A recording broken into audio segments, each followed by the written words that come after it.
Good evening, everyone. Buonasera a tutti. Welcome, benvenuti. I'm Lucia Cascioli, your host and one of the participants in this evening's Books and Biscotti event, Greater Toronto Area Edition.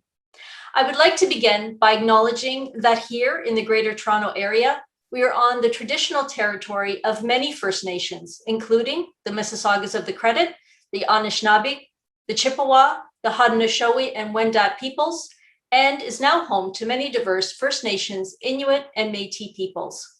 This area is covered by Treaty 13, signed with the Mississaugas of the Credit, and by the Williams Treaties, signed with multiple Mississaugas and Chippewa bands. We are grateful to have this opportunity to work and live here. Tonight's event is sponsored by the Association of Italian Canadian Writers and AICWBBJ magazine. This is one of many events which the association not only supports in June during Italian Heritage Month here in Canada, but throughout the year. I'm joined this evening by 5 brilliant authors who will be sharing their creative prose and poetry with you. A bit of administration before we begin. Please use the chat for any comments and questions you may have. We will have a short Q&A after the readings. I'll be posting links throughout the event to the authors' websites. I encourage you to explore their work further. You will be treating yourself. I would ask that you ensure that you are muted. Noises are distracting. Please note that the event is being recorded, so feel free to turn off your cameras if you're shy, even though I have the recording set to speaker-only mode. So sit back and enjoy this time, maybe with an espresso and some biscotti, maybe with some vino. Thank you. We will begin this evening with Darlene Medot. Darlene is the author of 7 books, including Stations of the Heart and Making Olives and Other Family Secrets. She has twice won the Bressani Literary Award and has been shortlisted for the Vanderbilt-sponsored Carter V. Cooper Award 3 times. Her short fiction has garnered numerous literary awards and been widely anthologized, and was a recent finalist in AICWBBJ's Short Fiction Competition 2021. A lawyer who practiced over 3 decades in Toronto, Dying Times, her 8th book, grows out of aspects of her legal background and is a fictional exploration of the last journey. If you haven't purchased Darlene's latest, you are in luck this evening. I'll be adding the pre-publication discount link in the chat, which is good until the end of this month. Please join me in welcoming Darlene Medot. Thank you. I'll be reading excerpts from a new short story called Appropriation. I dreamt of you last night, Dale Dick said to me. I knew what that meant. I had those dreams too, but they weren't about Dale. Theodore Jansen, Teddy, the dream boy from across the lake. Teddy Jansen of Leamington and Purdue High. The golden boy with blonde curls and blue eyes, 1964. Only a few times that summer of my 15th year did Teddy swim to our raft, where I lay for hours, flipping like an over-easy egg, waiting for this possibility to come true. Teddy and I fluttered from the same styrofoam board, our arms folded under our chins, gazing into each other's eyes and almost, but never once, kissing. We touched through the currents of water, the odd brush of foot, of knee, the sensation of movement below the surface as my pretty sister Rose watched slyly through slit eyes, pretending to sleep in the sun. To see the Jansen boys in the pew between Mr. and Mrs. Jansen at Mass in Gravenhurst on Sunday mornings was the highlight of my week. But seeing Teddy at Mass was no guarantee I'd see him swim across the lake that or any other weekend. From weekend to weekend, I pined for Teddy Jansen, for my first kiss. What would it be like? I imagined Teddy's face onto my pillow at night, practicing the kiss. Now this way, with lips slightly parted and eyes closed. Now that way, a soft yielding. Teddy and my pillow were my canvas. I had no idea who Teddy was, who I was even, but he had such a beautiful container with his strong swimmer's shoulders and arms, his thick neck, his muscular quads. And into that beautiful container, I poured all my longing. I was smitten with the idea of Teddy and that kiss. So what was I doing driving back to Toronto with Dale Dick midweek?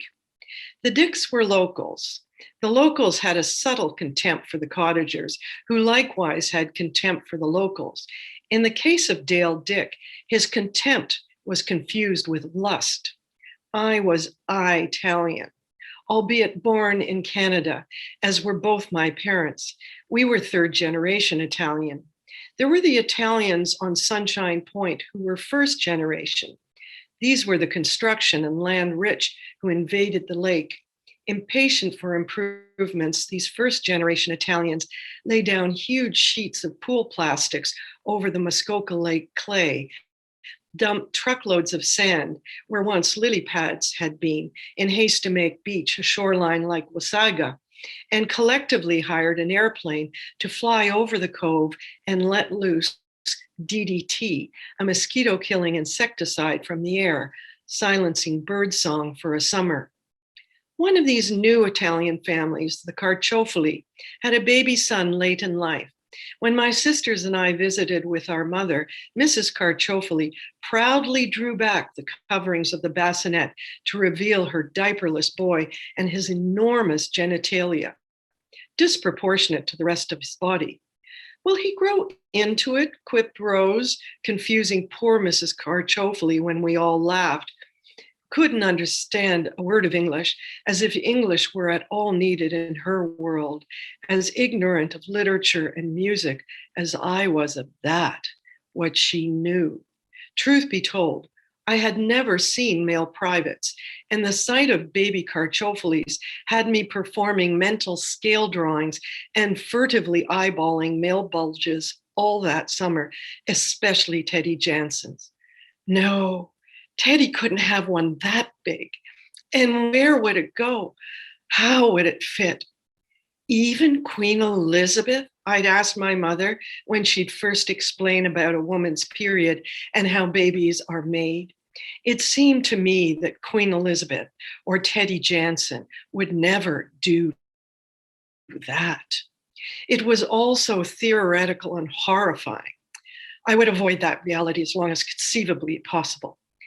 How did I know that Dale was smitten with me?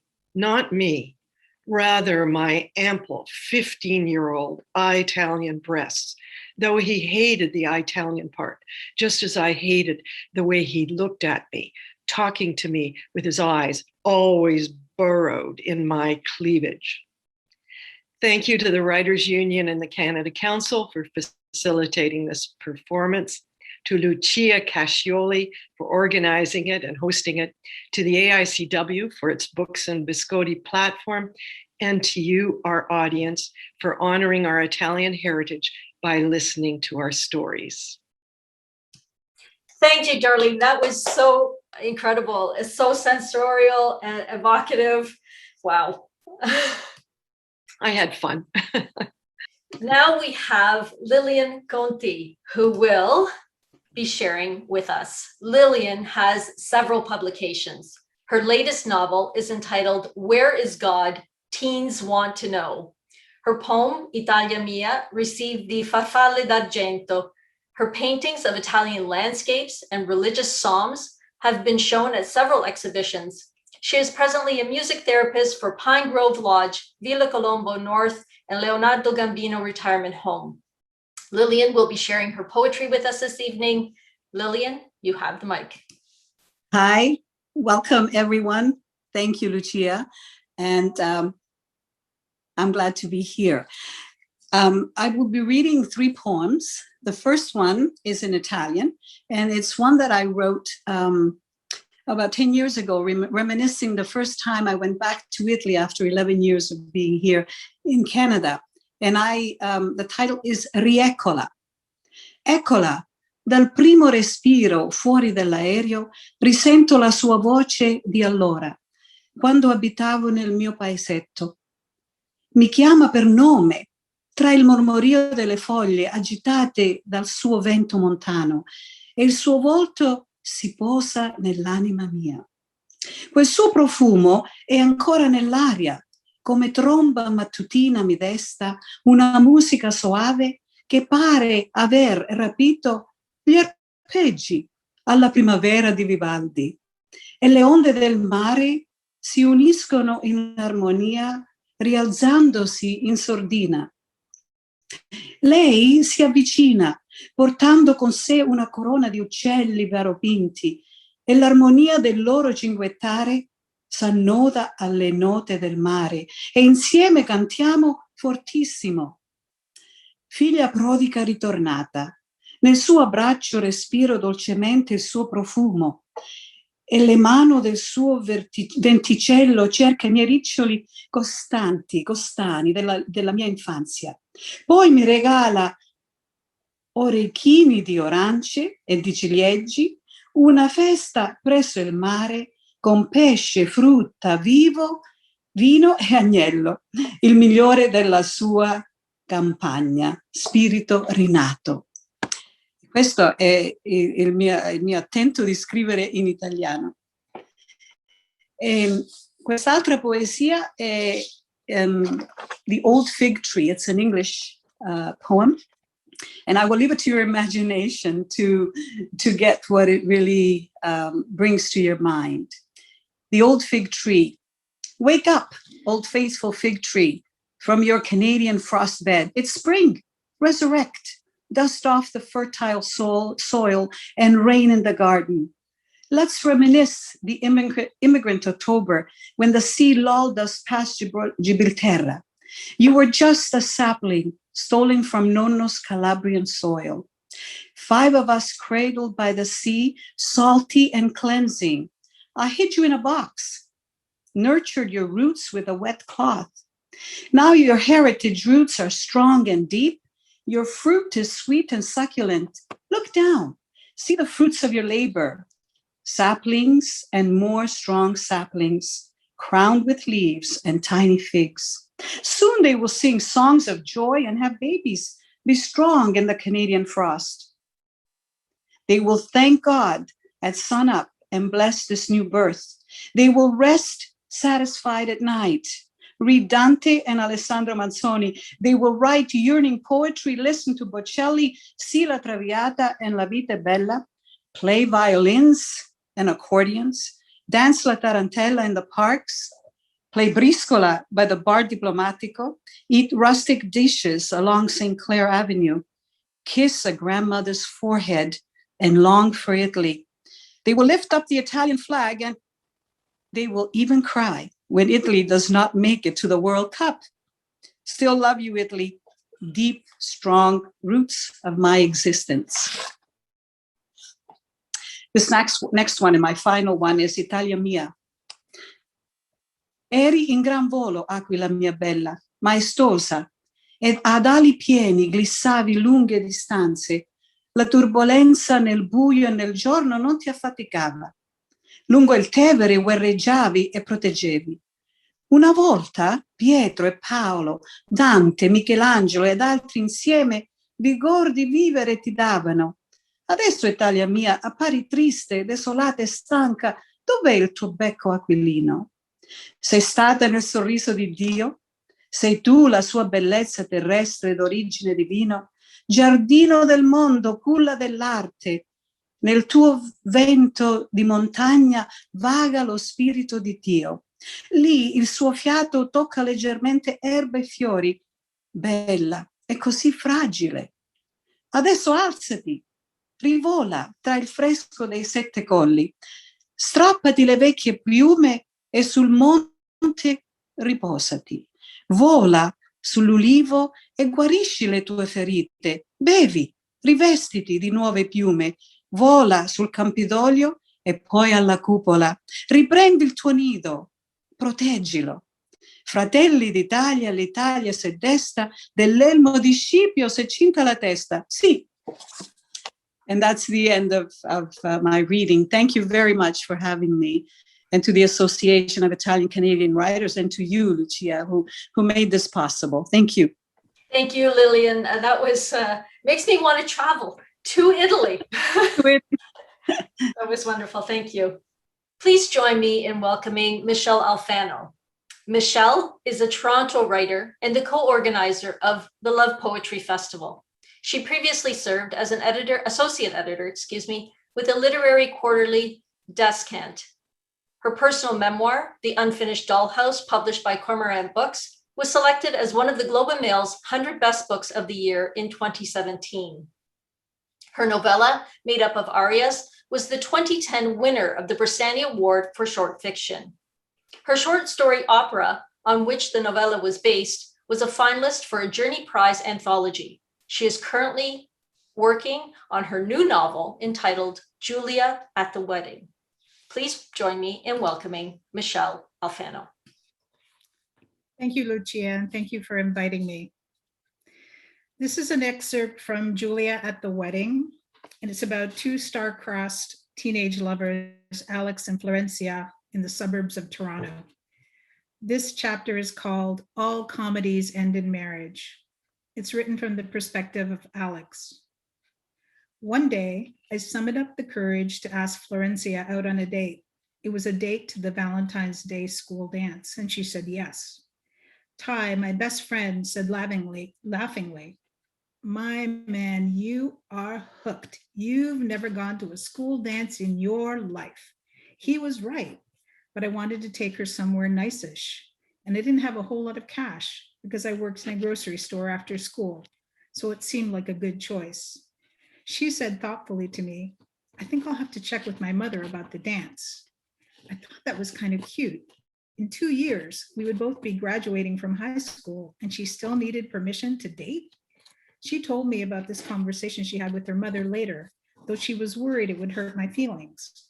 When Florencia got home, she took out the yearbook that she had borrowed from a new friend at school, as she didn't have one of her own yet, having just started at her school. She wanted to show her mother my picture to gauge her reaction. Her mother was absentmindedly washing dishes after dinner. She held up the book so her mother could see it from the sink. "Es chino?" her mother asked. She peered at the yearbook picture with her glasses lowered on her nose, looking over the top of the lenses. No, él es japonés." "Canadés?" she asked. "Sí, se ve chino." She shrugged and continued washing dishes. "Es muy atractivo, pero," her mother added. "Pero el cabello." "I like his hair," Florencia said in English. She held the book to her chest protectively, and she did like it. She told me so many times. "Siempre algo diferente para ti," her mother sighed. She said nothing more. For her, Florencia was a problem that she could not solve. "Oh, mommy," she replied. She turned from her mother disappointed. She didn't care about those things, and neither did I. But with that, she got permission to go to the dance. A few blocks away, I was having a not so different conversation with my own mother. I told her that I had asked a girl to the dance. She lit up, happy that maybe, just maybe, I was not the antisocial loner that I made myself out to be. "Tell me about her," she chirped as she made us both a cup of coffee. She was so excited as she sat down at the kitchen table and passed me my mug. "I can do better than that. I can show you her picture." I took out a Polaroid that one of Florencia's friends had taken of her in Mexico and that she had given me to keep. In the photo, she was laughing, a big, shiny, happy people smile, looking over her shoulder. Her friend had likely caught her unawares. She turned to look at them and smiled at the camera. In the distance was a hut on the beach with a brilliant body of water behind it. It looked so dreamlike and beautiful, like her. My mother's face dropped. She scrunched up her eyes and held the Polaroid closer. "Where is this?" she asked. She handed back the photo. "Mexico. Why?" "Was she visiting Mexico?" "No, she's from Mexico. This was taken when she lived there." "Oh." A furrow started between her two brows, signifying one of two things, puzzlement or anger. Or was it both? "Oh, so she's not white?" she asked carefully. "Who says she's not white? And what if she's not?" I started to flush with anger. "Well, you said she was from Mexico. I'm just surprised. I wondered if my dear mother had perchance forgotten that we were not white. You thought that with all the white girls at school, I might be dating one of them?" "That's not what I meant, Alex." She rose hurriedly and went to the kitchen counter and busied herself there. "Mom, I don't get it. You're so good to Ty. You're so kind to him. I put the Polaroid away, feeling very protective about it, like her sour mood would contaminate it. Well, Theodore is different. He just needs a little TLC, she countered defensively. Theodore, he asked you to call him Ty, remember? Maybe Ty's not the only one who could use some kindness. She's new to this country. She only has her mother and her younger sister here. I just don't want you getting mixed up with those kind of, don't say it. I'm not listening anymore. I stormed out of the room and I called Florencia from my bedroom in a red hot rage. Oh, Alex, don't worry. Lots of Canadians are strange about Mexicans. I'm used to that. She sounded resigned and so mature. It hurt me to hear her say that. Come on, I'm not, I protested. She was so calm and I was furious. Well, you are something different. She was right. I didn't care what people said either. As I left the house to leave for the dance, my mother called out to me, "Have a good time, Alex." She came towards me and hugged me cautiously, and then returned to the living room where she was watching TV with my dad. He looked at me and winked with a big smile. I think it meant, I'm on your side. I waved at both of them, holding the flower corsage I had picked out for Florencia. I was supposed to pick her up at her apartment. We were both close to school and we were going to walk over to the dance together. Her mother, Eugenia, opened the door when I knocked and gave me the once over, taking in my all black attire, Doc Martens, and the single earring in my left ear. She looked like a beautiful but aging villainess in a Disney cartoon with her red lips and haughty air. She grudgingly let me in. Florencia was in her bedroom getting ready. She called out sweetly to me and asked me to sit down. I felt boxed in by my jacket and tie, something new for me, and I pulled at my collar with 2 sweaty fingers. I sat carefully on the plastic-covered couch with the crocheted pillows and waited. Her mother sat in an armchair nearby and regarded me casually, as if she was calculating something in her head. She held an orange and white tabby cat in her lap that was purring furiously. At least the cat approves of me, I thought. I tried to avoid her glare and fixated on some family pictures on the wall across from me. Many photos of Eugenia and her 2 daughters, many other photos of a large and happy-looking extended family on a beach. As I was looking at the photos, a small dark head protruded from a doorway in my line of vision. It was her younger sister, Carmelita. One eye poked out of the door frame, then disappeared. Then her whole face appeared with a comic grin, and she disappeared again. Finally, her mother noticed her and motioned for the girl to come closer. "Ven, Carmelita," Eugenia commanded. The little girl skipped into the room and sat on the armchair beside her mother. She looked at me with big, not unfriendly eyes and started petting the cat as well. She was like a tiny version of Florencia, very pretty. After an uncomfortable pause, her mother motioned to the cat on her lap. "Her name is Genji, short for gingebre. It's the word for," here she paused and yelled out to Florencia in the other room. "Como se dice gingebre en inglés, Florencia?" "Ginger, mommy, ginger." "Sí, ginger." She smiled a shy smile, her first one. When she did smile, she looked a lot like Florencia. Carmelita said gleefully, "Sí, Genji." She giggled and petted the cat, nuzzling her fur.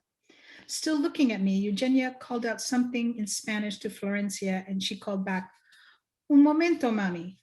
Then she came out, and it was worth the wait. She was wearing a light rose pink dress down to her knees that flared at the waist. There were embroidered flowers along the top of her dress at the neckline, and little roses sprinkled on the fabric of the dress from the waist down. She had on tiny pearl earrings and a delicate bracelet that matched. Her ivory shawl set off her coloring. She kept her hair down, which I loved. Her mother rose, started fussing with her curls and muttering in Spanish. "No, mommy," she said calmly, and glided away from her with ease. I thought my heart would burst. I held out the pink rose corsage with baby's breath I had bought for her and tried to clasp it to her wrist. Her small wrist lay in my hand as I fidgeted. It was warm, pulsing with love. I was so nervous. I was fumbling. Finally, her mother came over and calmly attached the flower. She gave me a small smile. "Pretty," she said softly in English. She looked up into my eyes kindly, and then she let us go. Thank you.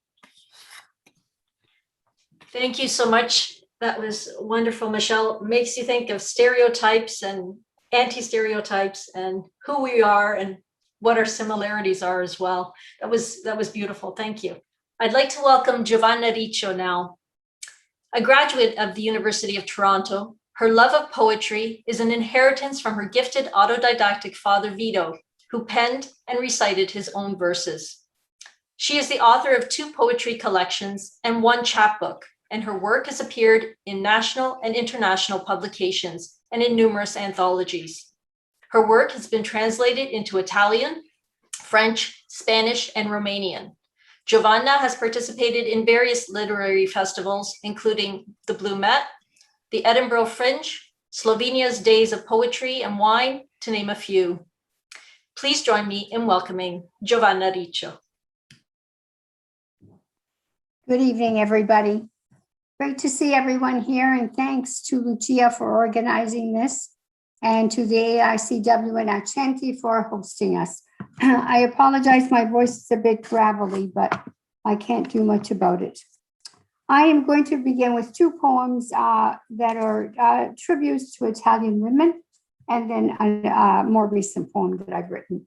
This first poem is from Strong Bread.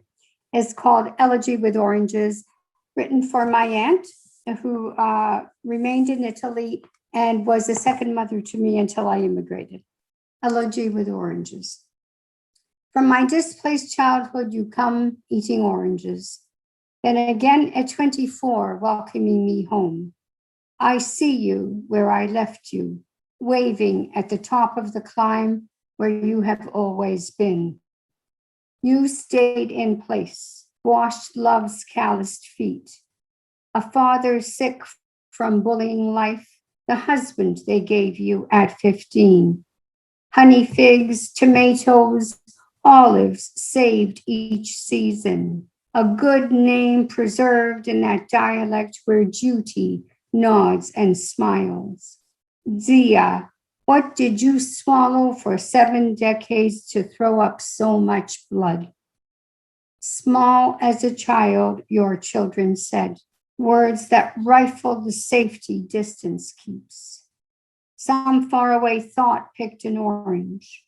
I rip away thick skin, my hands sticky with the blood aroma of orchards where women harden to a petrified beauty. Is your thin face folded into the stone now, Zia?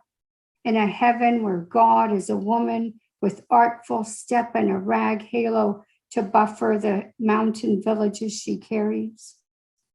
Though your name stings like sudden nettles, I can love you unafraid again. There in your kitchen, tall, framed by my 6-year-old eyes, you raise a morning of warm light and fresh bread. You call a hungry world to come up and eat. This next poem is called Plastic Arts. I think Michelle mentioned the plastic covered couch. So this is for Jana, who happens to be with us tonight. Jana will well remember this evening that inspired this poem. It was an evening at the Italian Cultural Center where various authors were presenting their work, and some professors and other literati were commenting on their work before the author was coming to the stage. And let's just say that the person who introduced Jana was, let us say, to be kind, mildly insulting, and probably hadn't read her work. So this is called Plastic Arts for Jana Patriarca, and it begins with a quote from Piet Mondrian, the great artist. But everybody agrees that art is only a question of plastics. What good then is a subject?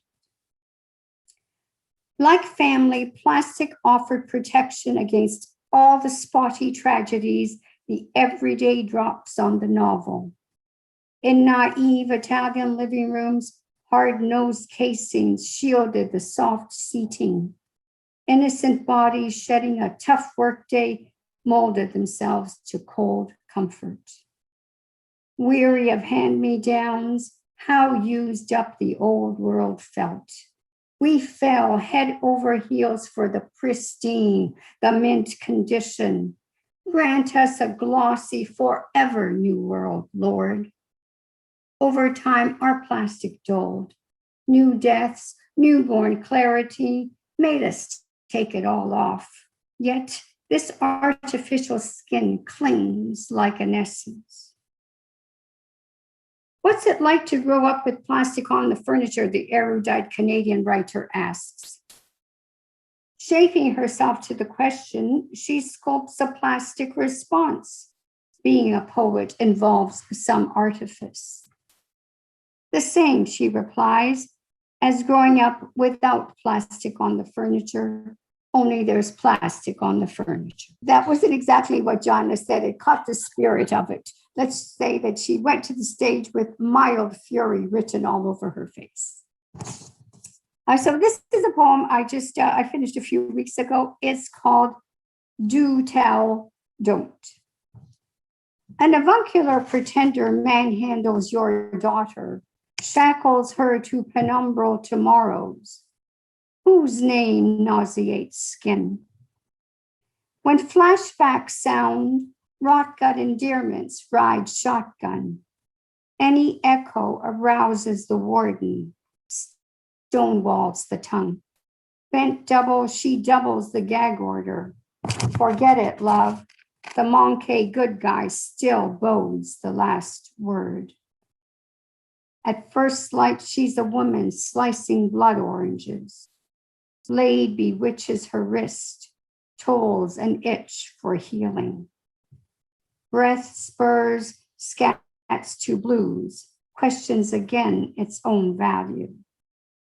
The outcast signs and sings, underscoring outlaw fingerprints.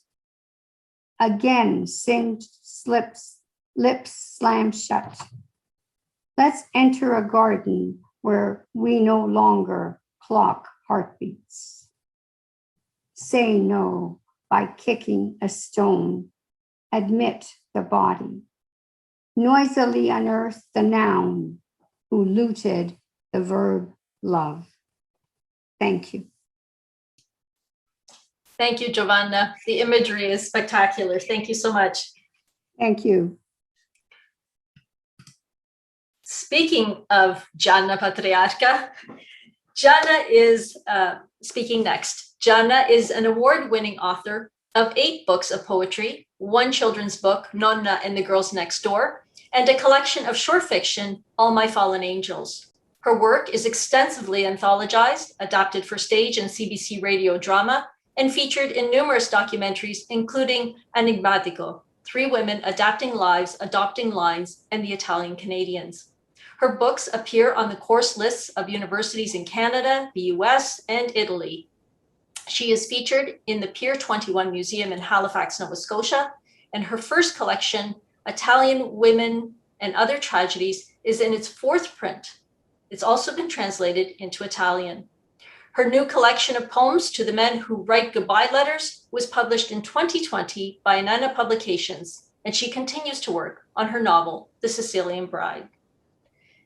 Please join me in welcoming Gianna Patriarca. Hello, everyone. Thank you so much, Lucia, and thank you to the AICWBBJune252021 magazine. And Giovanna, thank you for remembering that. We're made of strong bread and not plastic. So we survive. I want to read just 3 poems tonight, 3 short poems, and then perhaps just give you a paragraph of the novel that I am attempting to write, sort of trying to move a little bit and experience a different kind of writing. Because it is a Heritage Month and language is always an issue, I want to read this poem in English and Italian that I wrote for my mother. And it's simply titled Language. When my mother died, so did our language. The one we spoke each day at the kitchen table, each night by the hum of the television, on the telephone between visits. The language that dropped from the open window above her garden while she pruned and tied and watered. It was an old language, perfect for prayers she whispered and the songs she sang. It lived between us like the child we both adore. Now I must slide my fingers over this miracle of technology to hear her voice again. This new world has no need for old languages, but while I'm here, I will hold it safe in the limbo of my gut. Lingua. Quando è morta mia mamma, è morta anche la nostra lingua, quella che parlavamo ogni giorno insieme, ogni giorno al tavolo in cucina, ogni sera sotto il rumore della televisione, al telefono. Quella lingua che scappava dalla finestra e arrivava in giardino, mentre piantava, allacciava, annaffiava. Era una vecchia lingua, perfetta per le preghiere che recitava e le canzoni che cantava.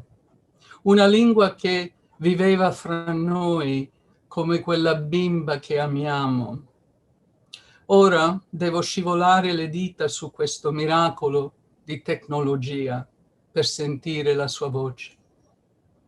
Questo nuovo mondo non ha bisogno di vecchie lingue, ma mentre sono qui la tengo stretta e sicura nel limbo del mio ventre. And that's from my book, To the Men Who Write Goodbye Letters. And this is a new poem, probably because of this purgatory that we've been living for a while. It's called Reading Philip Larkin in the Garden. Funny how hard it is to be alone, Larkin wrote. Yet he cherished the time he spent solitary, juggling the women in line for his love, till one would fall and then another, added to the private entrance. Yes, solitude is the drink of the selfish, the sherry poured into a single glass until the bottle is dry and set aside. And the pages are full of words, examined words, metaphors, inspired by gods, by muses, by witches. A crown the lords of language seek to become immortal, to fend off that dreaded final guest without a face. And I've been writing a novel for a long time, and God, it's a different kind of writing from poetry for sure.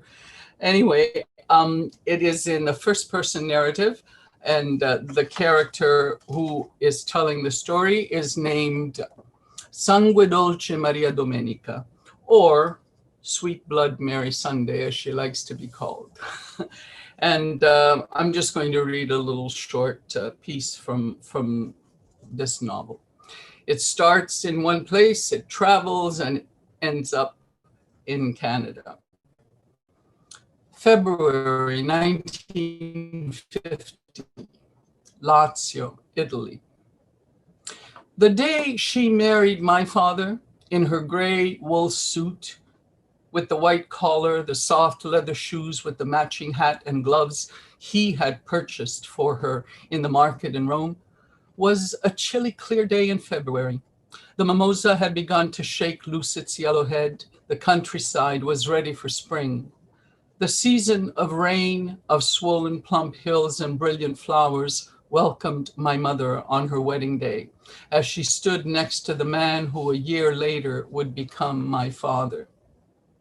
As the priest raised his holy hands in gesture of Christ's welcome, the shrill, cold voice of a woman crashed into the church as if a boulder fell from the ceiling, ready to crush whatever it landed upon. Putana! Putana! On the threshold of the open rusted steel doors stood an old woman, her arms locked at her waist in a fearless, determined stance, her partially cloaked eyes fixed on the young target standing at the altar. A paralyzed silence settled among horrified guests. The air surrounding them was frigid with the last breath of winter in a room where only wax candles pretended to warm the bodies. The old woman's voice had the sound of something wild, something possessed. It struck like a bolt of lightning through the rafters of that medieval building.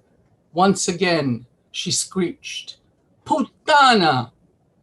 That mold-infested structure that housed God, the Virgin, and saints was now home to something new, a curse, unleashed on a young bride at God's waiting table. An evil benediction echoed in that cold, hollow space that should have been radiant with blessings, a space forever made unholy with the one vile word released from the venomous tongue of a bitter old woman, my father's mother. What darkness could have been so deeply rooted in my grandmother that even the fear of God's presence at the altar could not stop her violent words, her insolent boldness brazen enough to defy God himself in his own house? The year was 1950. Sins had a different identity in 1950. Even if not recognized as sins by church or state, they were recognized by old women with dark hearts. My mother was young. She was beautiful. She was loved. She had also been widowed at age 22. The day she married my father, she had turned 25. Toronto. Much between my mother and me has gone unsaid over the many years, having relied always on instinct and a silent understanding of things. There was never a need for too many words, perhaps because she realized early on that I had learned to converse in another language and had neglected the one she knew, the one she taught me. The language she brought with her across an ocean, I had rejected for a long time. By the time I was wise enough to listen, she had forgotten most of the details. I'll leave it at that. Thank you very much for listening. Thank you. It's lovely to see you all. Such a powerful piece. Thank you for that sneak peek and, of course, for your poetry. Thank you, Jana. Oh my gosh, it comes to me. Again, I'm Lucia Cascioli. I have written 9 books, including my latest, Browning House. My book, Letters to the Grave, received an honorable mention at the Whistler Independent Book Awards, and my book, Spiral, was shortlisted for a Next Generation Indie Book Award. My work has been anthologized and has appeared in Litro and Stile magazines. I recently collaborated with Brick, a literary journal, on an online video series called The Craft of Editing. I'm currently completing an MLit in creative writing at the University of Glasgow and working on my latest novel, which is part of my dissertation, so I hope it goes well. Tonight, I'll be reading my poem entitled The Flower Bed. It is truly a stream of thought. Weather-worn wellies, graying gloves, short-sleeved shirt, skirt, no skirt, not so short, all dressed up and ready to go, head to toe, including chapeau. Sun is steady, armed and ready, pale, pale, weather-beaten, bent and broken, claw, paw, rake to break, handheld hoe to strike and blow, to the front to bear the brunt and grunt on my knees in the dirt, now on my shirt and in my hair, not a care. Thud and thump, break that clump. Turn the soil, onward toil, broil, heat, peat, moss and toss weeds, seeds, milk weeds, wee bees, buds by, pollen feet, honey treat in my tea, not yet, you see. Jug, lug, lug, jug, glug, glug. Thirst and burst, sweat and tire, perspire, need a towel, then a trowel. Dig and swig like a pig, snout and tail, inhale, exhale, spot a snail and its trail, tear a nail. Thud and thump, break that clump. Rah, run the claw, yee-haw, soft and split, mustn't quit. Ants abound, begin to mound, grains of sand across the land. Stretch and stand, step and stomp, this is my pomp. Womp, tromp, tromp, loy, I, hey, make haste. No time to waste. Focus, crocus, hocus pocus, bloom and blossom, even a possum? Shoo, scare, gives me a stare. I swear and dare a glare, only fair. Thud and thump, break that clump. Stoop and scoop and scoop and scoop, continuous loop. Make a hole, a root bowl. Transplant and pant. Jug, lug, lug, jug, glug, glug, chug, chug, slug is slipping, dipping, flipping, flapping, mop my top soil, toil and trouble, double, double, down, flower crown, flower power, hour to hour, time to shower? Thud and thump, break that clump. Knees are nasty, crusty, dusty, achy, breaky, hardy hostas, hydrangeas, hibiscus, heather. Pray for rainy weather. Skin feels like leather. Feathers flap from a flycatcher, friendly fellow, tinged with yellow. Final touches, I could need crutches. Straighten and spread, I need a bed. Thud and thump, break those clumps. Rake and bake, backache, dream of cake. Is that a snake? Garter, darter, I'm smarter for a starter. Off it goes beside the hose, up to my elbows. I feel a breeze. Sneeze, allergies, snip and shape, gardenscape. Escape, oasis, sis, boom, bah, ah. And that is the flower bed.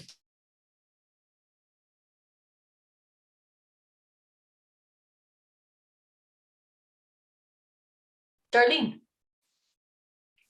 Oh, you put me on the spot.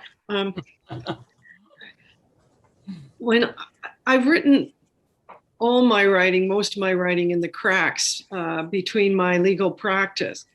So just before the pandemic hit, I was working on the final strokes of Dying Times and really intensively polishing the manuscript.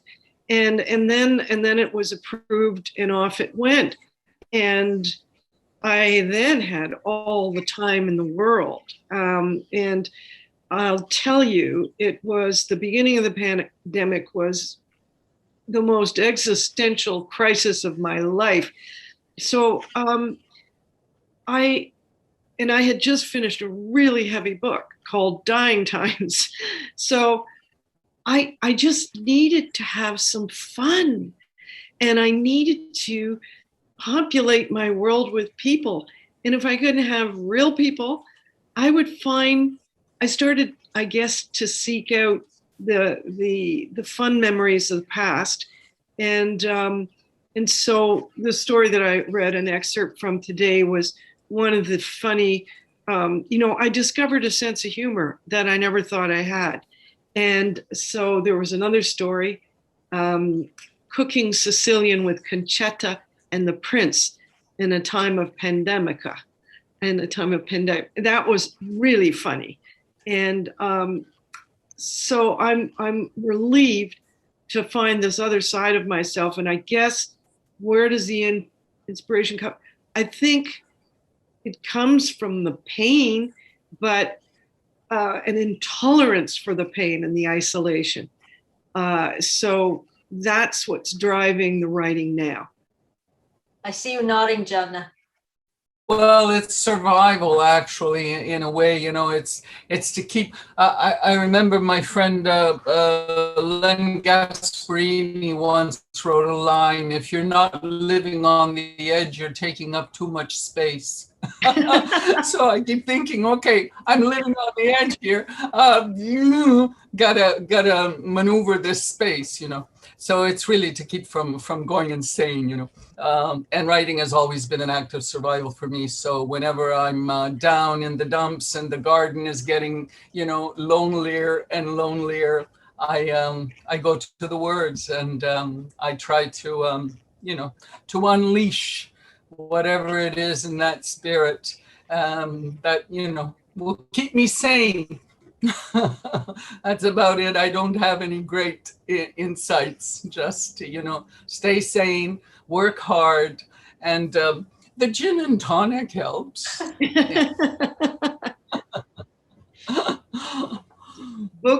Books, booze, food, and flowers. That's how. Don't forget the biscotti. Yes.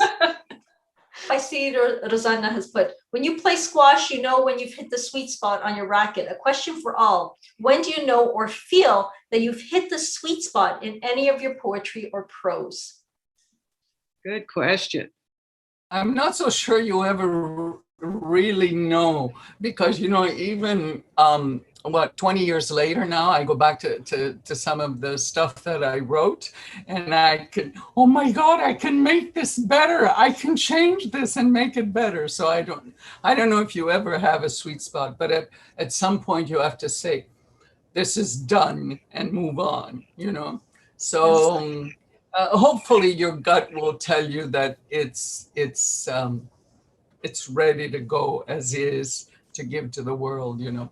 But you can always, you know, I can go back and change everything I wrote and do it all better or differently.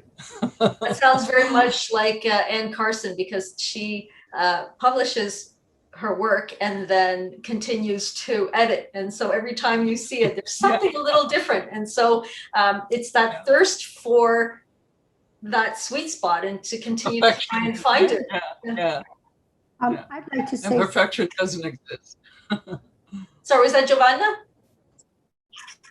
Yeah. Well, on that note, I can see it at my poems. I think of Cohen, who changed his stuff right continuously until he died. The songs, the lyrics, as well as his poetry. And so I have no problem. I reserve the right as the author. If I do a reading and it's been printed in a journal or in a book, I reserve the right to change it as I please. Even though the students in a creative writing class might have a copy and mine will differ, I explain it to them.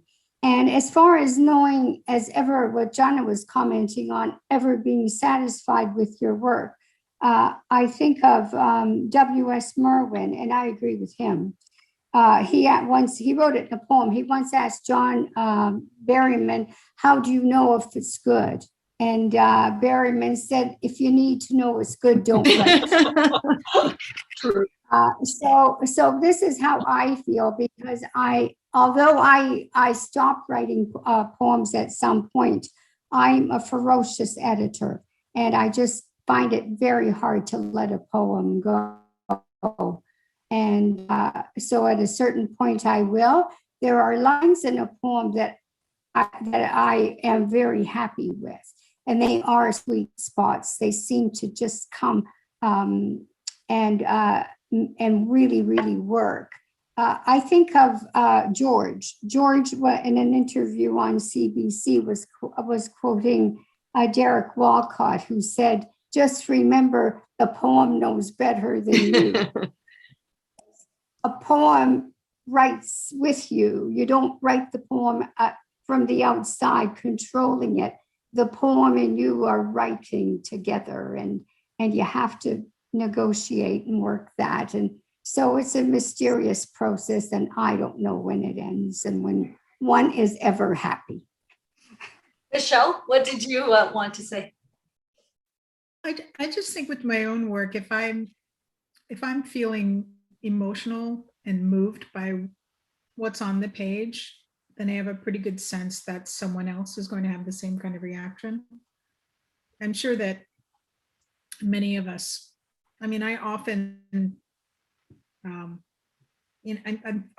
feeling sad when I read the stuff that I've written. I feel angry. I have like a really wide range of emotions. And when I know when I'm having an intense reaction like that, I'm pretty sure that someone else is going to have the same feeling about it.